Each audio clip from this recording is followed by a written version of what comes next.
یزید جیسے رذیل شخص کا خلیفہ رسول بن کے تخت نشین ہو جانا مسلمانوں کے تقریباً تمام شہروں نے اور تمام بڑی بڑی شخصیات نے اسے قبول کر لیا تھا۔ صرف ایک شخصیت اس کے خلاف مزاحمت کے لیے اٹھی، ان کے اصحاب اور ان کے خاندان کے لوگ، اور وہ آپ سب جانتے ہیں کہ مولا حسین علیہ السلام تھے۔ اور شہروں میں سے اگر کسی شہر نے یزید کو خلیفہ قبول کرنے سے انکار کیا تو وہ صرف کوفہ شہر تھا۔ کوفہ کے بارے میں عمومی طور پر جو غلط فہمی پائی جاتی ہے اور اسے غلط لفظوں میں یاد کیا جاتا ہے، تو یہ غلط فہمی بھی لوگوں کی پھیلائی ہوئی ہے، جسے عام سادہ لوگ مان لیتے ہیں۔ کوفہ شہر کی بہت تعریف کی ہے معصوم نے، اور اگر آپ دیکھیں شہدائے کربلا پہ غور کریں تو جناب حبیب ابن مظاہر کہاں سے تھے، جناب مسلم بن اوسجہ کہاں کے تھے، جناب بریر ہمدانی کہاں کے تھے، جناب زہیر کہاں کے تھے، جناب شبیب شاکری کہاں کے تھے۔ میں اس ویڈیو کے آخر میں کوفہ شہر کے بارے میں معصوم کی کچھ احادیث آپ مومنین و مومنات کے ساتھ ضرور شیئر کروں گا۔ چونکہ آج کی ویڈیو کا موضوع شہادت جناب امیر مسلم ہے، تو اس میں جناب امیر مسلم کی شہادت پر ہی توجہ رہے گی، لیکن یہ ایک عمومی غلط فہمی ہے لوگوں کے ذہنوں میں کوفہ کے بارے میں، تو اس پہ بات کرنا بھی ضروری تھا۔ چونکہ کوفہ کے لوگوں نے خط لکھے امام حسین علیہ السلام کو کہ مولا آپ آئیے، ہم یزید کو کسی حال میں قبول نہیں کریں گے۔ تو جب جیسے کہ ہر شہر میں ہوتا ہے کہ اچھے لوگ بھی ہوتے ہیں، برے بھی ہوتے ہیں، اسی طرح کوفے میں شمر ملعون بھی تھا، عمر ابن سعد بھی تھا۔ تو ان لوگوں نے جب دیکھا کہ کوفہ شہر کے تمام رؤساء جو ہیں وہ یزید کو قبول کرنے کے لیے تیار نہیں ہیں، اور ان کو لگا ایسا کہ جیسے حسین ابن علی آئیں گے اور کوفہ ان کے قبضے میں چلا جائے گا، تو اس قسم کے لوگوں نے بھی خط لکھے امام علیہ السلام کو، یہ سوچ کر کہ جب حسین یہاں آئیں تو ایسا نہ ہو کہ ہم ان میں شامل نہ ہوں جنہوں نے حسین کو دعوت دی تھی۔ تو وہ صرف اپنی دنیا داری کے فائدے کے لیے یہ سب کچھ کر رہے تھے، اور انہی لوگوں نے بعد میں بے وفائی کی ہے۔ جو یہ سمجھا جاتا ہے کہ شاید مومنین کوفہ کے بے وفا ہو گئے تھے، تو ایسا ہرگز نہیں ہے۔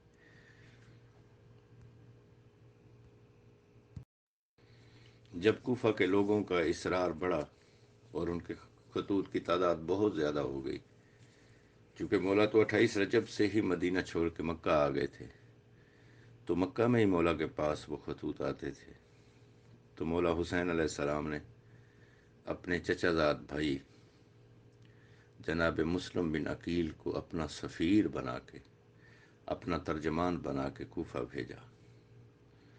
جب جناب مسلم بن عقیل کوفہ پہنچے تو دو روایات ملتی ہیں، ایک یہ کہ وہ جناب سلمان بن سرد خزئی کے گھر مہمان تھے، دوسری روایت میں ہے کہ وہ مختار سقفی کے گھر میں تھے۔ بہرحال ان دو شخصیات کے گھر جناب مسلم بن عقیل مہمان ہوئے، چونکہ وہ جو شہر کے حکمران تھے اس وقت، جو گورنر تھا وہاں کا، نعمان بن بشیر، اس تک پھر یہ اطلاع پہنچ گئی۔ پہلے تو ان کو یہ اطلاع تھی کہ حسین ابن علی یہاں آ رہے ہیں، اور یہ خبریں یزید تک بھی پہنچ رہی تھیں۔ جب نعمان بن بشیر کو پتہ چلا کہ حسین کے سفیر ان کے چچا زاد بھائی مسلم بن عقیل یہاں آ گئے ہیں، تو نعمان بن بشیر نے منبر پہ جا کے ایک خطبہ دیا۔ اس کے خطبے کے الفاظ یہ تھے کہ اے لوگو، اللہ کے بندو، اللہ سے ڈرو اور تفرقہ اور فتنہ کی طرف جلدی نہ کرو، کیونکہ ان فتنوں اور نفرتوں میں مرد مارے جاتے ہیں، خون بہتے ہیں اور اموال لوٹے جاتے ہیں۔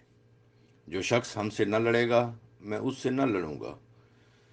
کوئی خلاف بغاوت چیز نہ ہو تو میں اس پر کوئی تجاوز نہ کروں گا۔ میں تم میں سے کسی سونے والے کو نہ جگاؤں گا اور تمہیں آپس میں لڑنے کے لیے نہیں کہوں گا۔ کسی کو تہمت اور بدگمانی کی بنیاد پر نہیں پکڑوں گا، لیکن اگر اس قدر جرت ہوگی کہ میری بیعت توڑتے اور اپنے امیر یزید کے خلاف ہوتے ہو تو خدا کی قسم پھر میں تم پر اپنی تلوار اس قدر چلاؤں گا کہ جب تک اس تلوار کا دستہ میرے ہاتھ میں ہے میں تم پر یہ تلوار چلاتا رہوں گا۔ نعمان بن بشیر تھا تو بنو امیہ کا، لیکن یہ باقی ابن زیاد وغیرہ لوگوں کی طرح ظالم نہیں تھا، سلجو طبیعت کا بندہ تھا۔ اس پر بھی انہوں نے اپنے جاسوس چھوڑے ہوئے تھے۔ جب اس نے یہ خطبہ دیا تو عبداللہ بن مسلم بن ربی حضرمی جو بنی امیہ کا حامی تھا، اس نے نعمان سے کہا یہ تیری تقریر بہت کمزور ہے۔ تمہیں کیا خبر کہ کوفہ میں کیا شور و غل برپا ہے؟ ایسی آگ لگی ہوئی ہے کہ جس کا انکار مشکل ہے۔ اسی عبداللہ بن مسلم نے یزید کو ایک خط لکھا اور اس میں مسلم بن عقیل کی کوفہ آمد، لوگوں کا ہزاروں کی تعداد میں ان کی بیعت کرنا اور خاص طور پر نعمان بن بشیر کی سستی اور شیعان علی کے ساتھ اس کے نرم رویے کا ذکر کیا۔ اسی عنوان کا خط عمر بن سعد نے بھی یزید کو لکھا اور بہت سارے جو یزید کے حامی لوگ تھے کوفہ میں، انہوں نے یزید کو لکھا کہ اگر تجھے کوفہ کو اپنے قبضے میں رکھنا ہے اور اسے حسین ابن علی سے بچانا ہے تو پھر تجھے یہاں کوئی ظالم قسم کا حکمران لانا پڑے گا، ایسے بندے کو گورنر بناؤ جو حسین ابن علی کی کوفہ آمد کو روک سکے۔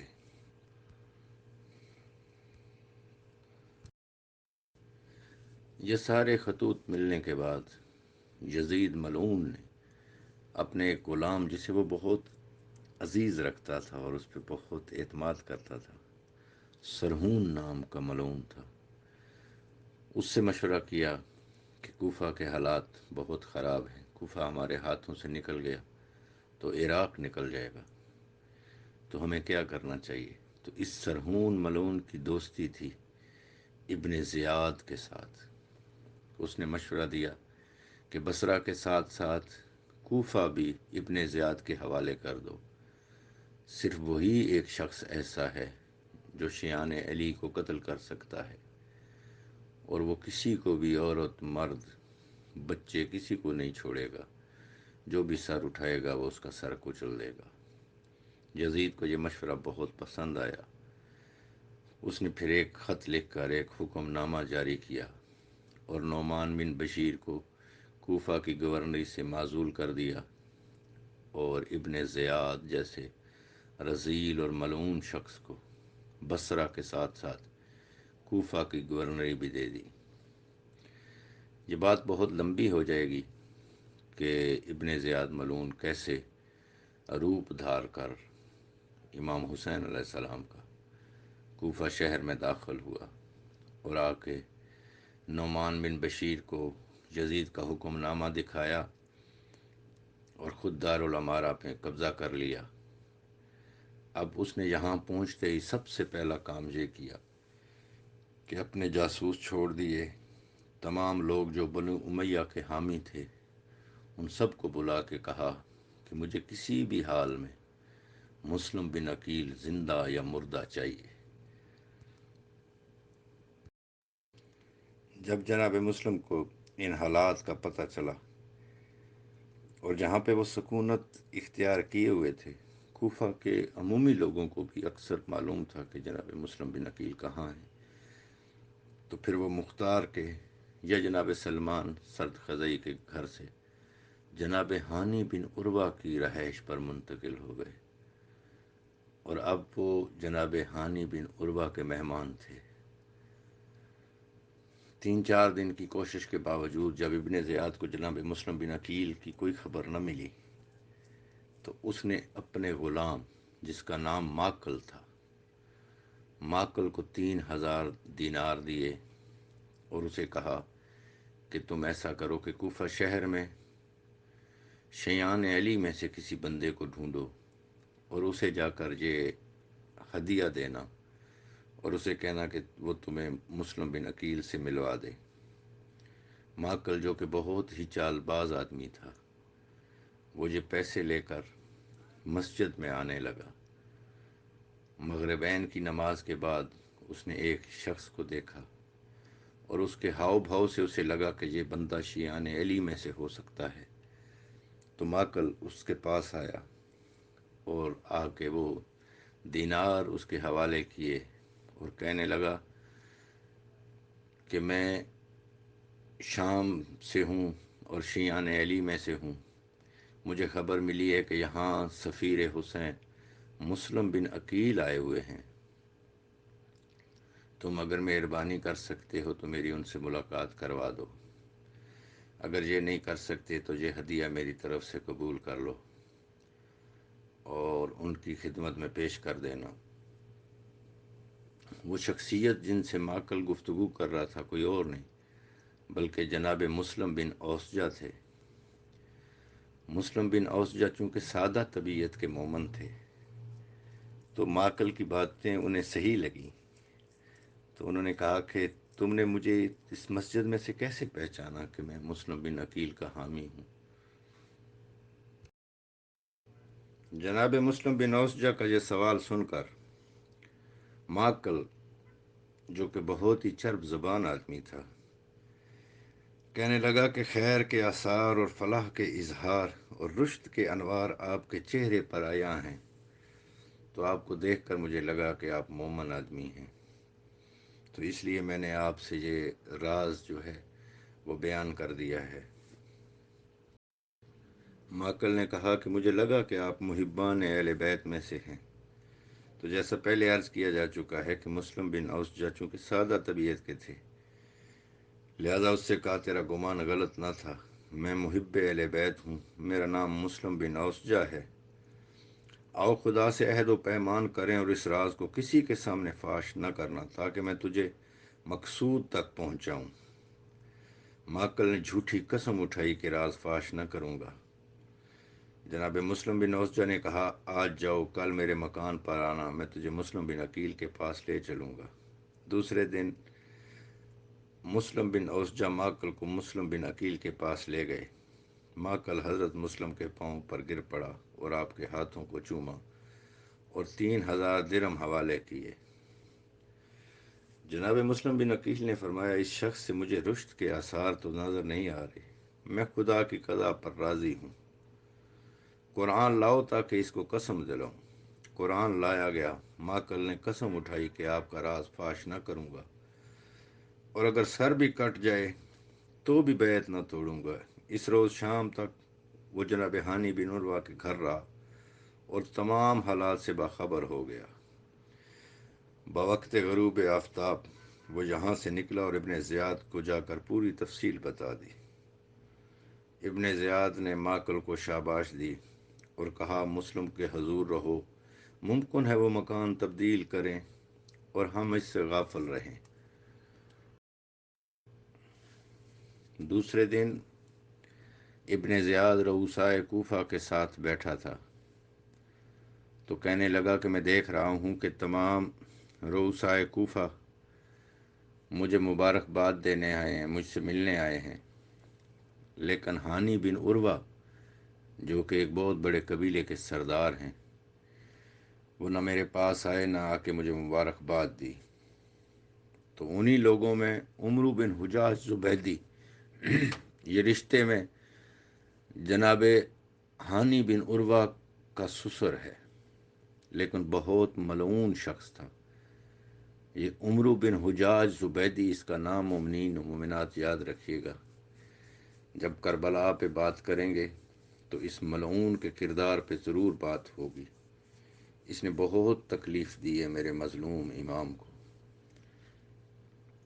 یہ چونکہ سسر تھا جناب ہانی بن عروہ کا، تو اس نے ابن زیاد سے کہا کہ ہانی بیمار ہے اس لیے نہیں آ سکے، ورنہ وہ تمہارے پاس آتے اور تمہیں آ کے مبارکباد دیتے۔ ابن زیاد جو کہ سب کچھ جانتا تھا، حرام زادے نے محمد بن اشس اور جائیہ سے کہا کہ تم جاؤ اور جا کے ہانی کی عیادت کرو ہماری طرف سے، اور ساتھ ہی عمرو بن حجاج سے کہا کہ مجھے ساری خبر ہے، ہانی تو اپنے صفحہ پر بیٹھتے ہیں، لوگوں سے باتیں کرتے ہیں، لیکن تم کہہ رہے ہو کہ وہ بیمار ہیں۔ تو اس نے محمد بن اشس کندی اور یحییٰ کو بھیجا جناب ہانی کے پاس، یہ بھی دونوں اسی کے آدمی تھے۔ ابھی یہ یہی باتیں کر رہا تھا کہ اس کا ایک اور کارندہ خاص بہت جلدی میں ابن زیاد کے پاس آیا اور آ کے کہا کہ امیر، میں تمہارے لیے ایک بہت بڑی خبر لایا ہوں۔ ابن شہر اشوب لکھتے ہیں کہ اس ابن زیاد کے کارندہ خاص نے آ کے کہا کہ امیر، میں صحرا میں چہل قدمی کے لیے گیا تھا کہ میں نے ایک اجنبی شخص کو کوفہ سے نکل کر مدینہ کی طرف جاتے ہوئے دیکھا۔ مجھے اس پر شک ہوا تو میں نے اسے روک لیا اور پوچھا کہ تم کون ہو اور کہاں سے ہو؟ اس نے کہا میں مدینہ کے رہنے والا ہوں، کچھ دنوں کام کے لیے کوفہ آیا تھا، واپس مدینہ جا رہا ہوں۔ تو میں نے اسے کہا کہ تمہارے پاس کوفہ میں سے کسی کا کوئی خط بھی ہے؟ تو اس نے کہا نہیں۔ تو وہ چونکہ اجنبی تھا تو میں نے اسے پکڑ لیا، اس کی تلاشی لی تو اس کے پاس سے یہ خط برآمد ہوا ہے۔ اب یہ خط اور یہ بندہ دونوں میں آپ کے پاس لایا ہوں، آپ اس کے ساتھ جو بھی چاہیں سلوک کریں۔ ابن زیاد نے خط کھول کر پڑھا تو لکھا تھا بسم اللہ الرحمن الرحیم، مسلم بن عقیل کی طرف سے کائنات کے والی حسین ابن علی کے نام، مولا میں آپ پر قربان ہوں، میں نے آپ کے دوستوں اور شیعوں کا آپ کا مطیع پایا ہے، سب آپ کے آنے کے انتظار میں ہیں۔ ابھی 20,000 نفر نے آپ کی بیعت کر لی ہے، میں نے ان کے نام لکھ لیے ہیں، آپ جلدی کوفہ آئیں، والسلام۔ ابن شہر اشوب نے لکھا ہے کہ یہ قاصد جناب عبداللہ بن یکتر تھے۔ ابن زیاد نے قاصد کو طلب کیا اور پوچھا تم کون ہو؟ کہا میں بنی ہاشم کا غلام ہوں۔ ابن زیاد نے پوچھا تمہارا نام کیا ہے؟ انہوں نے کہا عبداللہ بن یکتر۔ ابن زیاد نے پوچھا یہ خط کس نے لکھا اور کس نے دیا ہے؟ جناب عبداللہ بن یکتر نے کہا اس شہر کی ایک بوڑھی عورت نے مجھے کہا چونکہ تم مدینہ جا رہے ہو تو یہ خط میرے آقا حسین کو دے دینا، میں اس بوڑھی عورت کو نہیں جانتا۔ ابن زیاد ملعون نے کہا دو کاموں میں سے ایک کے لیے تیار ہو جاؤ، یا تو اس خط لکھنے اور دینے والے کی نشاندہی کرو یا قتل ہونے کے لیے تیار ہو جاؤ۔ جناب عبداللہ بن یکتر نے کہا میں نہیں جانتا یہ خط کس نے لکھا ہے، مجھے تو بس اس بوڑھی عورت نے دیا ہے۔ ابن زیاد غضبناک ہو کے کہنے لگا جلاد کو بلاؤ، اور جناب عبداللہ بن یکتر کو پکڑ کر چمڑے کے اس ہول میں بند کر دیا جہاں سر کاٹے جاتے تھے۔ جب جناب عبداللہ بن یکتر کو اپنی موت کا یقین ہو گیا، اپنی شہادت کا یقین ہو گیا، تو حسرت بھری نگاہوں سے مکہ کی طرف دیکھ کے کہا مولا، اگر مجھے پتہ ہوتا کہ دوبارہ آپ کی زیارت نصیب نہ ہوگی تو میں کبھی کوفہ نہ آتا۔ ابن زیاد ملعون نے جلاد کو حکم دیا اور جناب عبداللہ بن یکتر کا سر تن سے جدا کر دیا گیا، اور یہ واقعہ 6 ذی الحجہ 60 ہجری کو، یعنی جناب مسلم کی شہادت سے 3 دن پہلے پیش آیا۔ اپنے غلام ماکل کے ذریعے جناب مسلم بن عقیل کے ٹھکانے کا پتہ لگنے کے بعد ابن زیاد ملعون نے 3 اشخاص کو جناب ہانی کی طرف روانہ کیا۔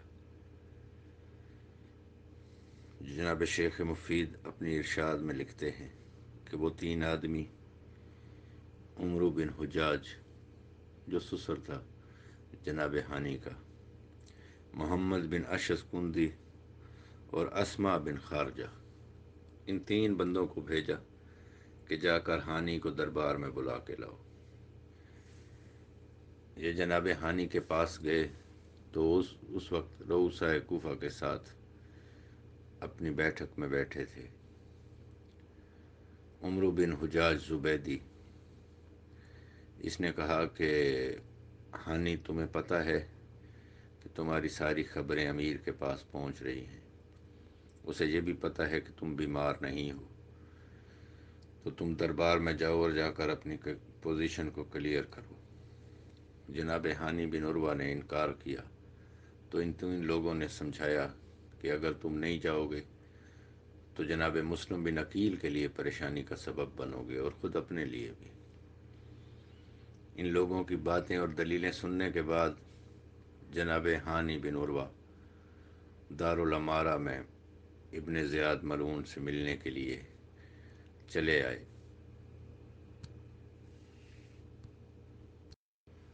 جب جناب ہانی بن عروہ دربار میں آئے تو ابن زیاد ملعون نے کہا کہ ہانی اتنے دنوں سے تم میرے پاس کیوں نہیں آئے؟ تو جناب ہانی بن عروہ نے اپنی طبیعت کی ناسازی کا ذکر کیا۔ ابن زیاد نے کہا کہ میں نے سنا ہے کہ تم کوفہ میں فتنہ برپا کر رہے ہو، تم جو اتنے جانباز قبیلے کے سردار ہو، کیوں اپنے اور اپنے قبیلے کے دشمن بنے ہوئے ہو؟ جناب ہانی بن عروہ نے کہا کہ میں سمجھا نہیں تمہاری بات۔ تو اس ملعون نے کہا کہ میں نے سنا ہے کہ تو نے ایک فتنے کو اپنے گھر میں پناہ دے رکھی ہے، نعوذ باللہ۔ تو جناب ہانی بن عروہ نے کہا کہ تو نے غلط سنا ہے۔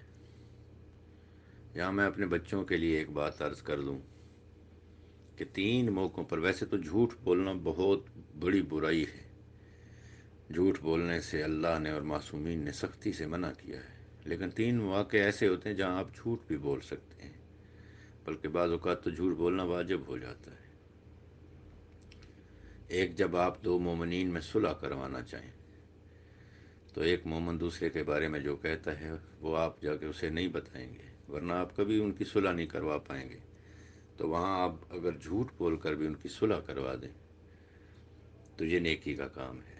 دوسرے، جب کوئی بچہ آپ سے کوئی ایسی فرمائش کرے جو آپ نہ پوری کر سکتے ہوں، لیکن پھر بھی بچے کا دل توڑنا اللہ کو ناپسند ہے، تو آپ اس سے جھوٹا وعدہ بھی کر سکتے ہیں۔ تیسرے، جب کوئی مومن اپنی جان بچانے کے لیے آپ کی پناہ میں ہو اور اس کے دشمن اور اس کے قاتل اگر آ کے آپ سے پوچھیں تو آپ کہیں گے کہ وہ میرے پاس نہیں ہے، یا مجھے نہیں پتا وہ کہاں ہے، کیونکہ مومن کی جان بچانا، اس کے لیے جھوٹ بولنا یہ واجب ہو جاتا ہے۔ یہ تو عام مومن کے لیے ہے، لیکن اگر کوئی نبی یا نبی کا وصی یا اس کے وصی کا سفیر آپ کی پناہ میں ہو تو یقیناً آپ کہیں گے کہ وہ میرے پاس نہیں ہے۔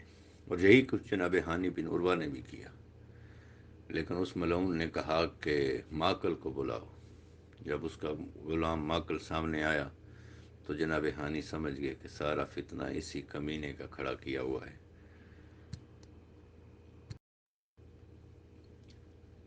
جب ماکل سامنے آیا تو جناب ہانی بن عروہ نے اقرار کر لیا کہ ہاں مسلم میری پناہ میں ہے، میرے گھر میں ہے۔ تو ابن زیاد ملعون نے کہا کہ تمہارے پاس ایک ہی آپشن ہے کہ تم یہیں رہو، کوئی بندہ بھیجو اور مسلم کو ہمارے حوالے کر لو۔ جناب ہانی بن عروہ نے کہا کہ خدا کی قسم ایسا کبھی نہیں ہو سکتا کہ میں اپنے مہمان کو اور اپنے مولا کے سفیر کو اپنے ہاتھوں سے تمہارے حوالے کر دوں۔ ابن زیاد نے کہا تمہیں یہ کرنا پڑے گا۔ جناب ہانی نے کہا میری زندگی میں یہ کبھی نہیں ہوگا۔ جب ابن زیاد کے زیادہ اصرار کرنے اور جناب ہانی بن عروہ کے انکار کو حاضرین نے دیکھا تو یہیں پر ایک ابن زیاد کا چاپلوس بندہ تھا، مسلم بن عمرو بابلی۔ اس نے کہا کہ اے امیر، مجھے اجازت دو کہ میں ہانی سے بات کروں، ہو سکتا ہے میری بات اسے سمجھ آ جائے۔ ابن زیاد نے کہا ہاں تم بات کر لو۔ عمرو بابلی نے جناب ہانی کا ہاتھ پکڑا اور ایک کونے میں لے گیا اور کہنے لگا کہ اے بھائی، آپ سے عقل کے لیے حیف ہے کہ اس قدر شکوہ اور جلالت رکھنے کے باوجود ایک شخص کی وجہ سے اپنی ہلاکت کا فیصلہ کر لو اور اپنے اہل و عیال اور قوم و قبیلہ کو برباد کر دو۔ یہ شخص جسے تم نے پناہ دے رکھی ہے، یہ تمہاری اور تمہارے خاندان کی بربادی کا سبب بنے گا۔ امیر عبید اللہ ابن زیاد کو کیوں اپنے خلاف کرتے ہو؟ عمرو نے جناب ہانی سے کہا کہ تم جانتے ہو کہ یہ باغی لوگ ہیں جنہوں نے امیر یزید کے خلاف بغاوت کر رکھی ہے۔ یہ ایک باغی کا سفیر ہے اور اس میں کوئی آر نہیں کہ کسی باغی کو امیر کے حوالے کیا جائے، بلکہ آر اس میں ہے کہ ایک باغی کے لیے اپنے خاندان اور قبیلے کو برباد کر دیا جائے۔ جناب ہانی نے عمرو بابلی کی یہ باتیں سنی تو فرمایا یہ کیا بکواس کر رہے ہو؟ تم جانتے ہو حسین ابن علی کون ہے؟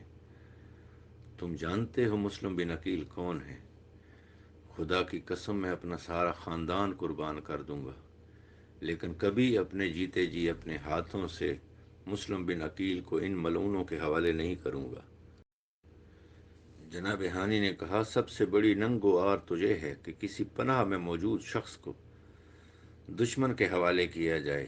اس ننگ و آر کو کہاں لے جاؤں گا؟ میں زندہ ہوں، دیکھتا ہوں اور سنتا ہوں، قدرت، قوت، قبیلہ اور جمعیت کی حمایت بھی رکھتا ہوں، اور پھر بھی التجا کروں کہ خود کو دشمن کے حوالے کر دوں؟ حاشا وکلا، خدا کی قسم یہ کام میں کبھی نہیں کروں گا۔ جناب ہانی کی یہ باتیں سن کر ابن زیاد غضبناک ہو گیا اور اپنے نوکر مہران سے کہا کہ اسے پکڑ کر میرے نزدیک کرو۔ نوکروں نے بالوں سے پکڑ کر جناب ہانی کو ابن زیاد کے نزدیک کیا تو جناب ہانی کے ہاتھ والا اعصاب پکڑ کر ابن زیاد نے ان کے چہرے اور سر پر وار کیا۔ جناب ہانی نے ایک نوکر سے تلوار چھین کر ابن زیاد پر حملہ کر دیا۔ وہ پیچھے ہٹا لیکن پھر بھی ان کی تلوار کی ضرب سے اس کا سر زخمی ہو گیا۔ اس نے اپنے نوکروں سے کہا کہ اسے روکو۔ وہ سارے نوکر سینکڑوں کی تعداد میں اور اس کے حاشیہ بردار جناب ہانی پر حملہ آور ہو گئے۔ ابو مخنف لکھتے ہیں جب چھڑی سے ابن زیاد نے جناب ہانی کا سر اور چہرے پر مارا اور زخمی کیا تو ایک نوکر سے تلوار چھین کر جناب ہانی نے ابن زیاد پہ حملہ کیا۔ اس نے اپنے نوکروں سے کہا کہ اسے روکو تو سب سے پہلے وہی ماکل آگے بڑھا۔ جناب ہانی نے اس ماکل کا سر تن سے جدا کر دیا اور اسی طرح اس کے دوسرے نوکروں میں سے 25 کو واصل جہنم کیا۔ وہ لڑائی کر رہے تھے اور کہہ رہے تھے اے اہل شقاق، اگر خاندان رسول کا ایک بچہ میرے گھر میں آئے تو جب تک میری جان میں جان ہے اس کی حمایت کرتا رہوں گا، اور جس شخص سے جلیل حضرت مسلم بن عقیل کے بارے میں تم مجھ سے امید رکھتے ہو کہ میں اسے تمہارے حوالے کر دوں، وہ سلطان بحر و بر، مالک جود و سخا، خیر البشر، رسول کے خاص الخاص امام حسین کے سفیر بن کر آئے ہیں، میں ان کی حمایت کر رہا ہوں اور اپنی زندگی کی آخری سانس تک ان کی حفاظت کروں گا۔ ملا حسین کاشفی ایک طویل مقالے کے آخر میں لکھتے ہیں ابن زیاد نے حکم دیا کہ ہانی کو 500 تازیانے مارے جائیں۔ تازیانے مارے گئے تو وہ بے ہوش ہو گئے اور شہید ہو گئے۔ جناب ہانی کی شہادت کی خبر ان کے قبیلے تک پہنچی تو ان کے قبیلے کے 4000 جوانوں نے دارالعمارہ کا محاصرہ کر لیا۔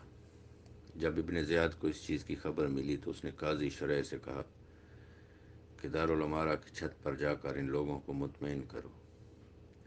قاضی شرح جسے کوفہ والے بہت متقی، پرہیزگار اور نیک انسان سمجھتے تھے، اس نے جا کر قسم اٹھائی اور کہا کہ ہانی بالکل خیر و عافیت سے ہیں اور جو خبر تم لوگوں تک پہنچی ہے وہ غلط ہے۔ تو قاضی شرح کی باتوں میں آ کر جناب ہانی کے قبیلے کے نوجوان واپس چلے گئے۔ عبداللہ حازم کہتا ہے کہ جناب مسلم بن عقیل نے میری ڈیوٹی لگائی تھی کہ تم دارالعمارہ جاؤ اور جناب ہانی کی خبر لے کے آؤ کہ ابن زیاد نے ان کے ساتھ کیسا سلوک کیا ہے۔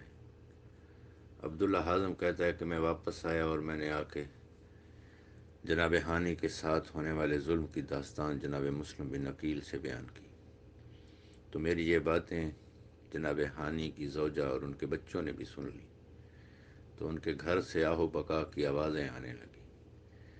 جب جناب مسلم نے یہ حالات دیکھے تو اعلان کیا کہ دارالعمارہ کا محاصرہ کیا جائے۔ عبداللہ حازم کہتا ہے کہ یہ حالات دیکھ کر جناب مسلم بن عقیل نے مجھ سے کہا کہ جاؤ اور محبان حسین سے کہو کہ تمہیں مسلم بن عقیل بلاتے ہیں۔ وہ کہتا ہے جیسے ہی ہم نے یہ منادی کی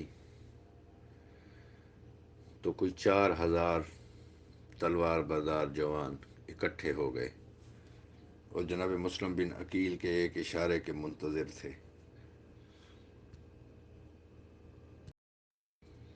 جب ابن زیاد کو یہ خبر ملی کہ دارالعمارہ کا محاصرہ کر لیا گیا ہے اور کوفہ کے نامی قبیلے جو ہیں وہ سارے مسلم بن عقیل کے ساتھ آ گئے ہیں، تو اب اس کے پاس ان قبیلے کے جتنے بھی لوگ تھے ان سب کی اس نے ڈیوٹی لگائی، جیسا کہ حکومتیں اکثر کرتی ہیں کہ عام لوگوں کو ڈرایا دھمکایا جاتا ہے، خوف زدہ کیا جاتا ہے، لالچ دیا جاتا ہے۔ تو اس نے بھی بالکل وہی چال چلی۔ کثیر بن شہاب کو کہا بہر جاؤ اور قبیلہ مزہج سے اپنے حامی لے کر آؤ، محاصرہ کرنے والوں کو ڈراؤ اور ان کو مسلم بن عقیل سے دور کرو۔ کثیر بن شہاب قبیلہ مزہج میں اختلاف ڈالنے کے لیے باب الرومین سے باہر نکلا اور قبیلہ مزہج کو چاپلوسی اور نرمی کی زبان سے کہا میں تمہارا خیر خواہ ہوں، کیا تمہیں گھر نہیں چاہیے، زندگی نہیں چاہیے، اہل و عیال سے محبت نہیں ہے کہ اس طرح دیوانے بن گئے ہو، تمہیں کیا ہو گیا ہے، امیر یزید کے مقابل آ گئے ہو، تمہیں پتہ ہے کہ 1,00,000 فوج کا دستہ یزید کی طرف سے شام سے کوفہ پہنچ رہا ہے، وہ آ کر تم سب لوگوں کو قتل کر دیں گے، تمہاری عورتوں کو کنیزیں بنا لیں گے، تمہارے بچوں کو غلام بنا لیں گے، اپنے حال پر رحم کرو۔ دوسری طرف سے ابن زیاد نے محمد بن اشس کو باہر بھیجا کہ تم جا کے کندہ قبائل کو خاموش کرو۔ محمد بن اشس باہر آیا، لوگوں کو نصیحت کی اور امان کا علم میدان میں نصب کیا اور کہا جو اس علم کے پاس آ جائے گا اسے امان ہے۔ پھر ابن زیاد نے بنو تمیم کو الگ کرنے کے لیے ان کا نمائندہ بھیجا۔ اس کے بعد حجار بن عبر اور شمر بن ذیلجوشن کو بھیجا کہ ان کو ڈرائیں۔ یہ لوگ باہر آئے اور لوگوں میں پھیل گئے اور یہ آوازیں دیتے تھے اے لوگو تمہیں کیا ہو گیا ہے، کیا شور شرابہ ہے، کیا فتنہ برپا کیا ہے، اپنے سروں پر کیوں خاک ڈالتے ہو، اپنے انجام سے کیوں نہیں ڈرتے، ہم تمہارے بزرگ ہیں، بزرگوں کی بات مانو اور جہلا کے پیچھے نہ لگو۔ جب ان روسا نے یہ کام کیا، انہیں ڈرایا دھمکایا، تو کافی بزدل لوگ جناب مسلم بن عقیل کو چھوڑ کر چلے گئے اور کہتے تھے ہم تو تماشا دیکھنے آئے تھے، ہم تو کسی کی حمایت میں نہیں ہیں۔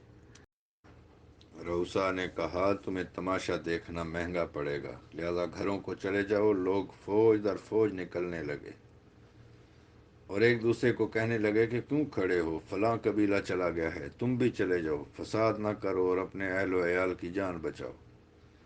محمد بن اشس نے بنی عمارہ کے گھروں کے نزدیک ایک علم نصب کیا اور کہا جو اس علم کے پاس آئے گا اسے نجات ملے گی۔ ابھی شام سے ایک لشکر آنے والا ہے، اور امیر نے قسم کھائی ہے اگر 1 گھنٹہ تک محاصرہ ختم نہ کیا گیا تو پھر عذر قبول نہ ہوگا، پھر بے گناہ کو گناہ گار کے بدلے اور حاضر کو غیب کے بدلے سزا دی جائے گی۔ ابن زیاد کی طرف سے کوفہ کے بازاروں میں یہ اعلان کرایا گیا کہ جو بھی کوفہ کا جوان اپنی تلوار جمع کرائے گا تو اس تلوار کے بدلے اسے اسی کے وزن کا سونا اور چاندی دیا جائے گا۔ تو بہت ساری خواتین گھروں سے نکل آئیں، اپنی بیٹوں سے تلواریں لے کر دارالامارہ میں پہنچ گئیں کہ تلوار جمع کرائیں اور اس کے بدلے چاندی اور سونا لے لیں۔ بہت سارے لوگ شام کے لشکر سے گھبرا کر واپس چلے گئے۔ اب ادھر یہ ہوا کہ ابن زیاد کی طرف سے حکم صادر کیا گیا کہ جتنے بھی مومنین مخلصین ہیں ان سب کو قید کر لیا جائے، جیسے حبیب ابن مظاہر، جناب مسلم بن نوزجہ، جناب شبیب شاکری، یہ سارے جو بعد میں کربلا میں شہید بھی ہوئے ہیں۔ تو یہ حکم ان تک بھی پہنچا تو وہ سارے روپوش ہو گئے، اور ان کو یہ خیال بھی تھا کہ مسجد میں اتنے لوگ ہیں، 4-5 ہزار کا لشکر ہے، تو یہ جناب مسلم کو چھوڑ کر کہیں نہیں جائیں گے۔ جب وہ لوگ چلے گئے تو یہ سارے بھی واپس چلے گئے، اور نماز مغربین کے بعد جناب مسلم بن عقیل بالکل تنہا رہ گئے کوفہ میں۔ اب جناب ہانی کا گھر بھی چھوڑ چکے تھے، تو وہ باب کندہ کی طرف آ گئے اور ایک دیوار کے ساتھ ٹیک لگا کر کھڑے ہو گئے۔ تاریخ میں اس مستور کا نام توحا ملتا ہے۔ ابن شہر اشوب اپنی مناقب میں لکھتے ہیں یہ عورت پہلے محمد بن اشس کی ولد کنیز تھی، پھر اس نے اسید حضرمی سے شادی کر لی، اور اس شادی سے اس کا ایک بیٹا بھی ہوا جس کا نام بلال تھا۔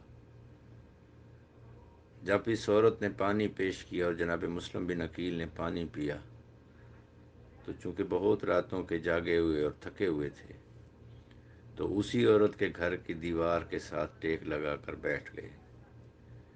اس بڑھیا نے کہا بیٹا آپ کون ہو؟ آپ کو نہیں پتا شہر کے حالات بہت خراب ہیں، بہتر یہی ہے کہ یہاں نہ بیٹھو اور اپنے گھر چلے جاؤ۔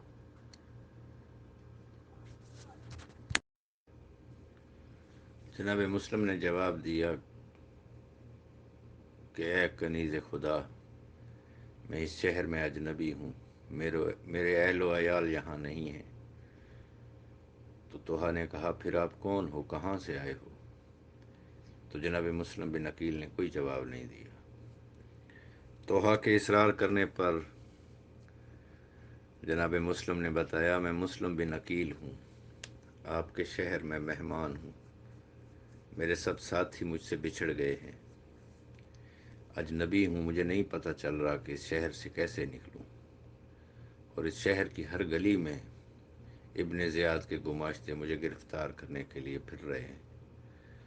توحا نے جیسے ہی سنا کہ یہ مسلم بن عقیل ہیں تو بڑھ کے آپ کے قدم چوم لیے اور خوش ہو کر کہنے لگی کہ یہ کیسی خوش بختی ہے جو خود چل کے میرے گھر آ گئی ہے۔ توحا جناب مسلم بن عقیل کو اپنے گھر لے گئی،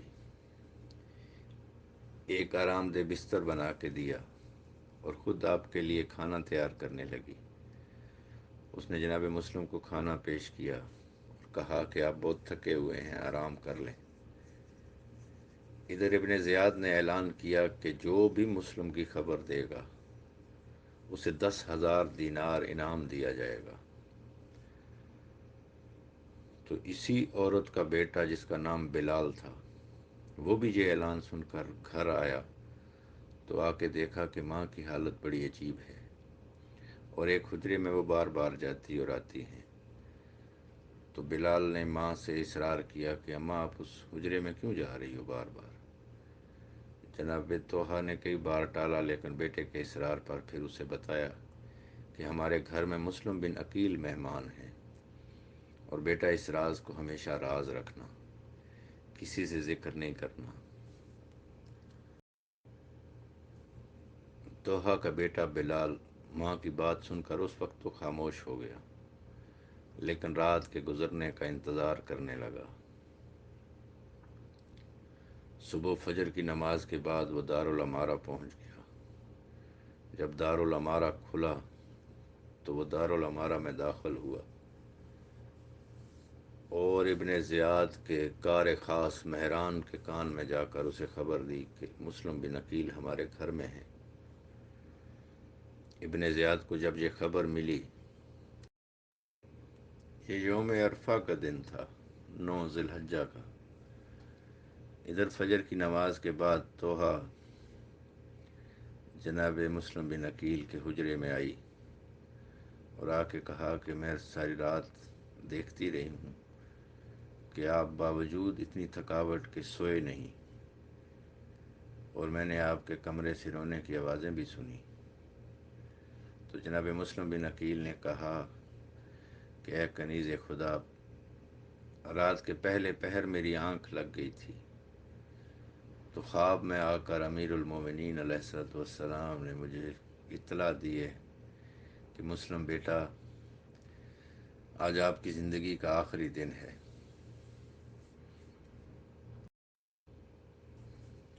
ابن زیاد نے عشائر اور دیگر قبائل کو محمد بن اشعث کے ساتھ روانہ کیا، کیونکہ وہ ملعون جانتا تھا کہ عرب کے قبائل کے لیے یہ بات ننگوار ہے کہ مسلم بن عقیل گرفتار ہو جائیں، اس لیے ہر قبیلہ سے ایک گروہ ان کی مدد کے لیے بھیجتا۔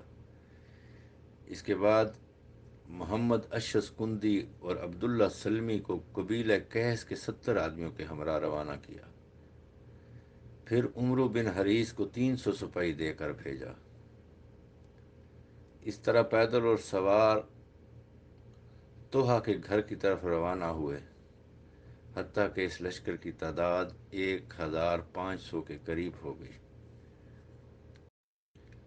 ابی مخنف کی روایت کے مطابق ابن زیاد نے حکم دیا کہ بلال جو توحا کا بیٹا ہے، اس کی گردن میں انعام کے طور پر سونے کا ہار ڈالا جائے اور اس کے سر پر سونے کا تاج رکھا جائے، اور بلال بہترین گھوڑے پر سوار ہو کر تمام سپاہیوں کے آگے آگے توحا کے گھر کی طرف روانہ ہوا۔ جب یہ لشکر توحا کے گھر کے قریب پہنچا تو توحا نے لوگوں کی صدائیں اور گھوڑوں کی آوازیں سنی تو دوڑ کر حضرت مسلم بن عقیل کے پاس آئی اور انہیں اس شور و غل اور گھوڑوں اور تلواروں کی آوازوں کا بتایا۔ جناب مسلم بن عقیل نے سنا تو کہا کہ اے ضعیفہ، آپ نے مجھ پر احسان کیا ہے، خدا اس کے بدلے آپ کو جزائے خیر دے گا، اور یہ سارے لوگ میرے طالب ہیں، میں نہیں چاہتا کہ آپ کے گھر کو کوئی نقصان پہنچے۔ جناب مسلم بن عقیل نے اپنی زرہ پہنی، تلوار اٹھائی اور توحا کے گھر سے باہر نکل آئے۔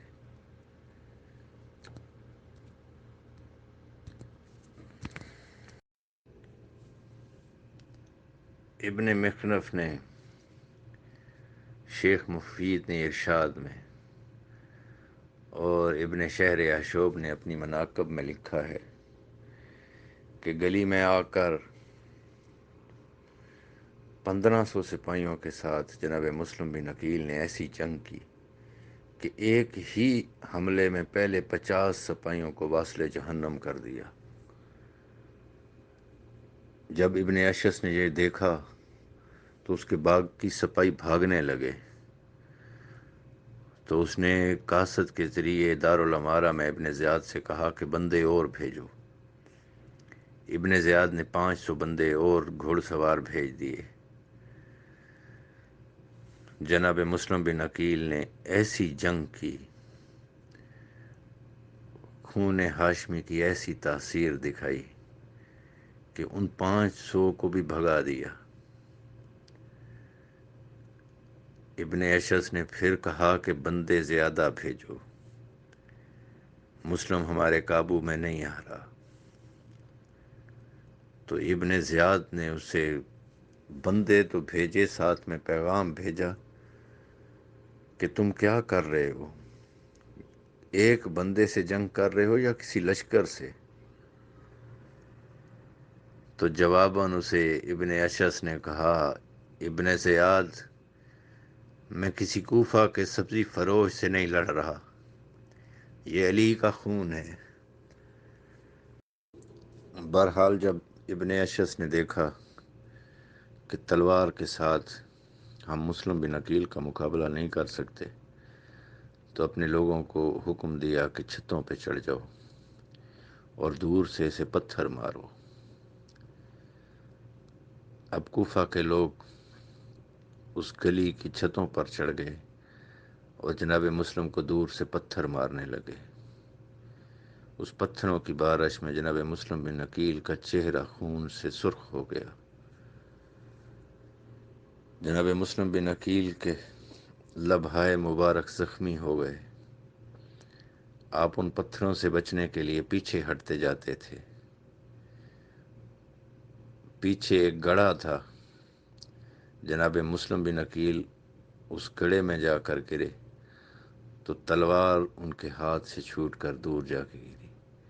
تلوار کا ہاتھ سے چھوٹنا تھا کہ ابن زیاد کے گماشتوں نے جناب مسلم بن عقیل پہ حملہ کر دیا اور آپ کو پکڑ کر ایک رسی میں جکڑ لیا۔ جب جناب مسلم قید ہو گئے تو آپ کی آنکھوں سے آنسو جاری ہو گئے۔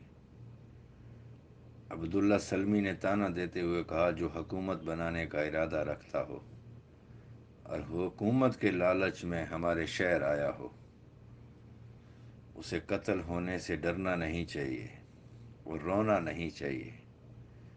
جناب مسلم نے فرمایا، اے حرام زادے، میں اپنی جان کے لیے نہیں رو رہا، شہادت تو ہماری وراثت ہے، میں تو اپنے امام کے لیے رو رہا ہوں جو چند دنوں میں کوفہ پہنچنے والے ہیں، اور ان کے ساتھ ہمارے پردادار اور چھوٹے چھوٹے بچے ہیں، اور میں نے ہی امام کو خط لکھ کے مشورہ دیا ہے کہ آپ کوفہ آ جائیں۔ جب جناب مسلم قید ہو گئے تو آپ نے کہا، اے لوگو، میں رسول کے خاندان سے ہوں اور پیاسا ہوں، آپ مجھ سے جو بھی سلوک کرنا، لیکن مجھے ایک جام پانی کا دے دو۔ مسلم بن عمرو نے کہا، اے امیر یزید کی بیعت توڑنے والے، تو ٹھنڈے پانی کا تقاضا کرتا ہے، تمہیں تو زرکوم پلانا چاہیے۔ جب ان میں سے کسی نے بھی جناب مسلم کو پانی نہ دیا تو مسلم بن حریث نے اپنے غلام سے کہا کہ پانی کا جام لاؤ اور مسلم بن عقیل کو پانی پلاؤ۔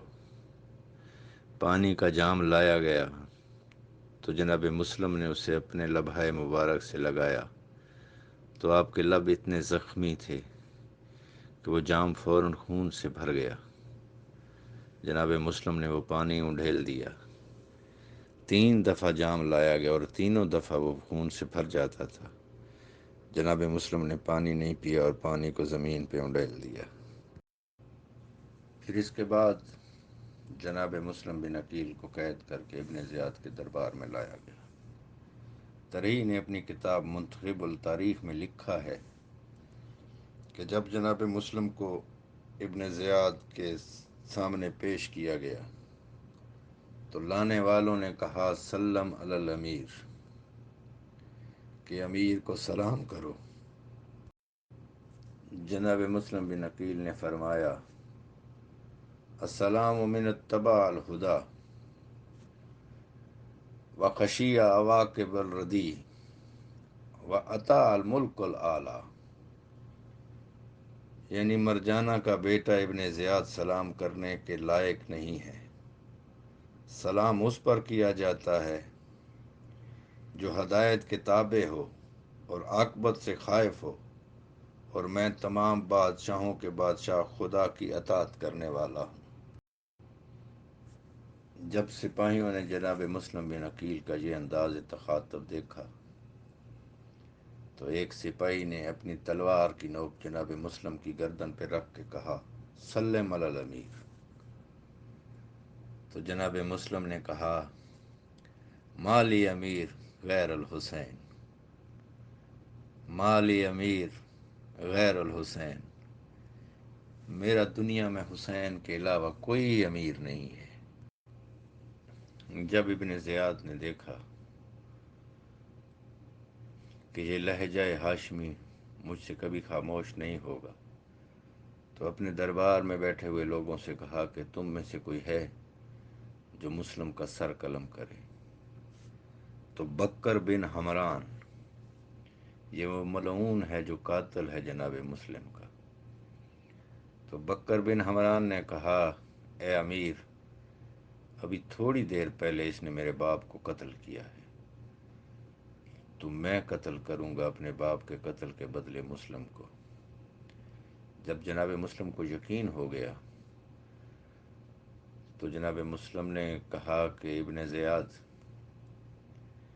میں اپنی وصیت کرنا چاہتا ہوں، اور اس دربار میں ایک ہی بندہ ہے جو میرے خاندان کو جانتا ہے، وہ عمر سعد ہے، تو عمر سعد سے کہو کہ میری وصیت سن لے، جس پر میرے بعد عمل ضرور کرے۔ عمر سعد نے ابن زیاد کی خوشامد کے لیے کہا کہ میں اس کی وصیت نہیں سنوں گا۔ ابن زیاد جیسے ملعون شخص نے بھی کہا کہ یہ اس کی آخری خواہش ہے، تم سن لو کہ یہ کیا کہتا ہے۔ عمر ابن سعد نے ابن زیاد کے کہنے پر جناب مسلم کے پاس آ کے پوچھا کہ بتاؤ کیا وصیت ہے تمہاری؟ تو جناب مسلم بن عقیل نے فرمایا، میں جب سے اس شہر میں آیا ہوں اپنا خرچہ خود اٹھا رہا ہوں، مجھ پر 700 درہم قرضہ ہے، اور میں چاہتا ہوں کہ میرے قتل کے بعد میری زرہ بیچ کر میرا وہ قرضہ ادا کر دیا جائے۔ میری دوسری وصیت یہ ہے کہ میرے قتل کے بعد میری لاش کو کہیں پہ تم دفنا دینا، اور میری تیسری اور اہم وصیت یہ ہے کہ چونکہ میں خود اپنے چچا زاد کو خط لکھ چکا ہوں کہ آپ جلدی کوفہ آئیں، تو اگر ممکن ہو سکے تو کسی بندے کے ذریعے میرا یہ پیغام ان تک پہنچا دینا کہ مسلم شہید ہو گئے ہیں، اور وہ آپ کو روکتے ہیں کہ اب آپ کوفہ مت آئیے گا۔ ابن سعد ملعون نے جناب مسلم بن عقیل کی وصیت سننے کے بعد ابن زیاد کی طرف متوجہ ہو کے کہا کہ امیر جانتے ہو اس نے کیا کہا؟ اس نے یہ 3 وصیتیں کی ہیں۔ ابن زیاد نے کہا اے سعد کے بیٹے، تم بڑے کمینے شخص ہو، تجھے اس نے امین بنایا ہے اور تو خیانت کر رہا ہے، کبھی تو خائن بھی امین ہو جاتا ہے، تم تو بہت بے مروت ہو کہ اس کے راز کو فاش کر رہے ہو، اس کے اپنے مال سے اس کا قرضہ ادا کرنا ہے، اس کے قتل کے بعد اس کے جسم سے جو کرنا ہے وہ میں نے کرنا ہے، رہا حسین کا سوال تو حسین کے ساتھ بھی کیا سلوک کرنا ہے یہ فیصلہ میں کروں گا۔ اس کے بعد ابن زیاد ملعون کے حکم پر بکر بن حمران ملعون حرام زادہ جناب مسلم بن عقیل کے دونوں ہاتھ پس پشت باندھ کر دارالامارہ کی چھت پر لے آیا، اور چھت کے ایک کنارے پر کھڑا کر کے اس حرام زادے نے اس طرح آپ کی گردن تن سے جدا کی کہ آپ کا سر اور جسم دونوں دارالامارہ کی چھت سے دارالامارہ کی گلی میں آ کر گرے۔ وہ نیچے گیا، پھر سر اٹھا کے ابن زیاد کے پاس لایا، اور ابن زیاد کے حکم پر جناب مسلم بن عقیل کے پاؤں میں رسی باندھی گئی اور اسے ایک گھوڑے کی زین سے باندھ دیا گیا، اور جناب مسلم بن عقیل کی لاش کو کوفہ کی گلیوں میں پھیرایا گیا۔ یہ 9 اور 10 ذی الحجہ کا واقعہ ہے، جس دن لوگ عید منا رہے تھے۔ ابن زیاد کے گماشتے جناب مسلم بن عقیل کی لاش کو کوفہ کی گلیوں میں پھرا رہے تھے۔